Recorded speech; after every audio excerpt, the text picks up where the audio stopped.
Hey everybody, welcome back to another video, the T on MPD and relationships. Y'all know how we do it, family. Listen, before we get started, I want to say hello to all of my new family members, new subscribers. Hello everybody, welcome. And to my tribe and family at large, welcome back. Hey y'all, and thank you so much for coming back and watching another video. Listen, I want to mention our Thursday night live streams. Y'all share the live stream information to your platforms, to your social media pages or whatnot, so we can continue to spread this word, take our healing to the next level, especially those that can use that spiritual piece of the information that we basically talk about, or what's imparted into us on the live streams. Amen. And of course, every time we drop a video on the channel, the goal of the day is 1.2K plus. All right. If you rocks with your girl, hit that like button 1 time, 2 times. Come on, y'all. All right, let's jump into the topic of this video. Why the narcissist could never protect you, okay? Why they could never protect you, why they can't protect you, why they won't protect you, okay? Whichever or will not protect you. Whichever one is going to fit for you. I'm doing this video because I need you all to pay very close attention to the fact, especially those of you that are fresh out of the discard, and you're thinking back on how disloyal the narcissist was, but maybe you had something to do with it. Maybe you somehow perpetuated some of the things that were happening, or what have you, or whatever. There are a million different things that will go through our minds at times, when we're coming out of these toxic, situations, addictionships. But I want to let you know that if you're out, be very grateful and be very thankful. And a lot of you will look back on the relationship, or the addictionship as I call it, and you will notice there that the narcissist never had your back. They never protected you. Okay? They never protected you, excuse me. So I'm going to explain to you why. First of all, a person that is low-key hating on you, low-key jealous of you, low-key angry that you have the joy that you have the strength that you have, that type of person is never going to protect you, family. And that's what you got to understand about this whole situation with a narcissist. A narcissist is built to, they are, like I said, and I said it before and I'll say it again. These are soul hunters, okay? And not only are they soul hunters, but they're soul catchers, okay? And so when you look at that type of thing, literally what you're looking at, and it's not just witchcraft, but you're looking at high level sorcery, because that's exactly what sorcery is. You look it up and you talk and you come back and let me know. But the reason that they never protected you, you understand what I'm saying, is because a predator never protects his prey. All right. So when the narcissist came into the situation, they love bombed you. They gave you this false sense of security. It's just like the enemy does. Before a person sells out to the enemy, you can't sell your soul, because your soul doesn't belong to you. How you gonna sell something that doesn't belong to you? But you can actually sell your allegiance. Okay. The Bible says, in the Bible it says, God said that all souls are his. You understand what I'm saying? But you can sell your allegiance. Now your soul can be captured, but it can't be sold. But in the day of judgment, all souls will be judged. You understand what I'm saying? And your soul will have a place where it will spend eternity. Okay? And so the enemy would sell these people all types of lies and everything else that he promises, but he never ever tells them the repercussions of what will happen. See, that's what happens with a narcissist. A narcissist comes in and future fakes. They love bomb. They do all of this stuff just to get you, it's a bait and switch. You understand what I'm saying? It's a complete bait and switch. You don't know what you have actually encountered until it's over. You understand what I'm saying? It's almost like you're walking around, and it's not even like you are literally walking around in a fog the entire time that you are in this thing, because you're on these dopamine rush, these highs and lows and different things like that. And that's meant to make you think that you have a connection.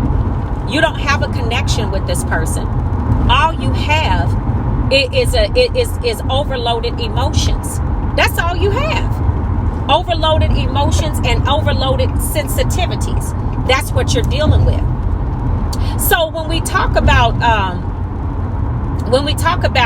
them not protecting you, why is a person going to protect you when all they want to do is use you? You understand what I'm saying? You are being used for your energy.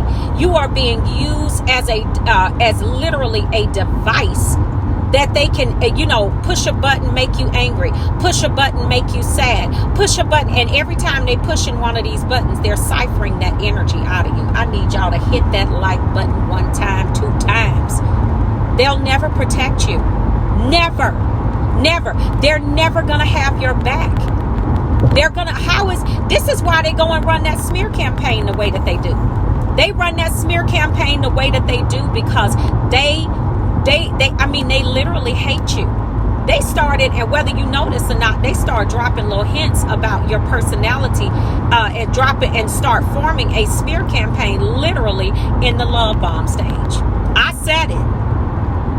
They do. So a person that is jealous of you, envious of you, that hates who you are, hate the fact that you're able to, to operate independently of other people, is never going to protect you. And their reason, and you will ask them, you probably ask them questions like, why does it always seem like you never have my back? You never have my back. Every time I turn around, you don't ever cover me. I mean, if you go get you something to eat, a lot of times you'll come back and they'll be because they're selfish. The spirit inside of them makes them this way. I tell y'all that all the time. There's a spirit behind every person. Listen, Satan even appeared before God, and God asked him, where have you been? He said, going to and fro throughout the earth like a roaring lion, seeking whom I may devour. Basically that's what he said. And that's what a narcissist is. They are soul hunters and soul catchers. A person like that, they don't have your best interests at heart. They're not going to protect you because that's not what's in them to do. You think that they're going to protect their children. Oh, they love their children. They don't love their children. Children are just supply to them. Children are just a way for them to appease their insatiable appetite for supply for the moment. They can't ever give them the level of supply that they truly need. But they will use the kids.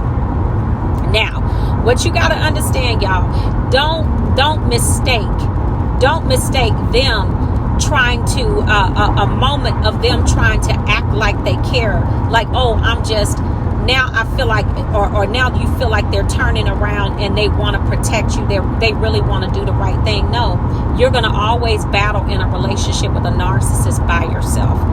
They're never going to be those people that will come to the table equally, that will give you equally what you give to them. That's a part of the agreement. That's a part of the agreement, because you got sold a lie in the beginning. So you could come into a world of zero protection. They will not protect you against their family. They will not protect you against other people. Basically, you are in that addictionship with the narcissist so low. And when I say so low, I don't mean just uno. I mean, it's also so low that a lot of you had to look up to see the bottom. I said it. Y'all hit that like button for me one time, please. Because it's the truth. Don't ever mistake the fact that a predator will come into your life and want to protect you. A lot of you endured a lot of things. A lot of you were in the hospitals You know what I'm saying? You had to go to the hospital. You were sick. The narcissist left you at the day, some of you on the day that you got the diagnosis. Some of you on the day that you had to have surgery, a week or two before you had to have surgery. Some of you almost was probably at death's door, and the narcissist was starting arguments with you and telling you that they didn't want that basically they didn't want to have anything else to do with you. That's intentional, because that's the nature of the enemy. Once he's done using a body, because that's all he does. He can't operate in this realm. You understand? Without a body, he has to have a body. So once the narcissist is done using you, they throw you away like yesterday's trash, because that's all you literally are to them. Don't do it to yourself. Don't ever think back on the love bombing and think that they have the ability to protect you. They never wanted to protect you. They're never going to protect you. Why? Because it is just not in the nature of who they are. It's just not. It's just not. You're going to always battle alone. You're always going to do everything with them alone. You'll have their back. Excuse me. You'll have their back. You'll do everything that you can for them, but don't ever expect that in return. These are soul hunters and soul catchers. They are literally foot soldiers for the enemy. That's it. So family, I wanted to put this out here because I know a lot of you go through those stages of, rumination and different things like that, but they're not designed to protect you. They're just not, and they're not going to. I don't care what they tell you, family. All right. So I love you all, and y'all do something nice for yourself. Try to today, try to take your mind off of things and do something different. Read your word. You know what I'm saying? Pray. But I will see you all on the next video, family. I love you all, and I will see you all